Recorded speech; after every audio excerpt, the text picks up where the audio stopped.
Еш гимнастларның чыгышын спорт мәйданчыгы ачылу тантанасына килгән еш кызлар һәм малайлар сакланып карый. Кем белә, бәлки киләчәктә нәкъ менә шушы яңа ачылган спорт мәйданчыгында шөгыльләнгән малайлар һәм кызлар зур спортта үз урынын табар.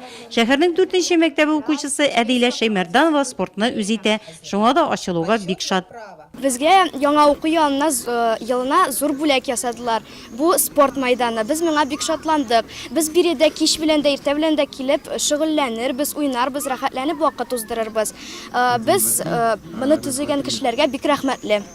Яшьләр балалар белән бер рәттән өлкәннәр дә үзләре яшәгән микрорайонда спорт мәйданчыгы ачылуга шат. Сәмигулла Рәхмәтуллин бирегә оныгы белән йөриячәк. Балалар өчен менә буш вакытта менә килеп заниматься итәргә. Үзебезгә дә мишәт итмәенде ул, конечно, кич белән килеп балалар белән шунда бонускалар белән заниматься итәргә. Бик әйбәт нәрсә балалар өчен.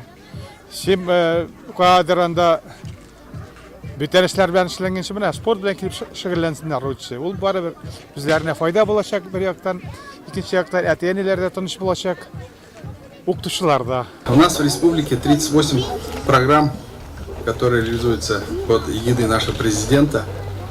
И среди этих программ есть программа строительства спортплощадок.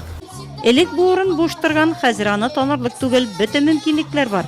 Спорт белән шөгыльләнергә теләгән һәркемгә аның ишекләре ачык. Мәктәп җитәкчесе Султан Әхмәтҗанов әти-әниләр балалар исеменә район җитәкчелегенә рәхмәтен җиткерә. Бу безнең спорт ягыннан да күрсәткечләрне үстерергә ярдәм итәчәк. Балаларның исәнлеген ныгытырга ярдәм итәчәк һәм зур бүләк булып тора. Алтасма киселеп кунаклар спорт мәйданчыгына үтә. Алмас Әхмәтшин беренче тренажерга утырып шөгыльләнеп ала. Икенче елга да беренче шундый спорт площадка төзергә уйлыйбыз.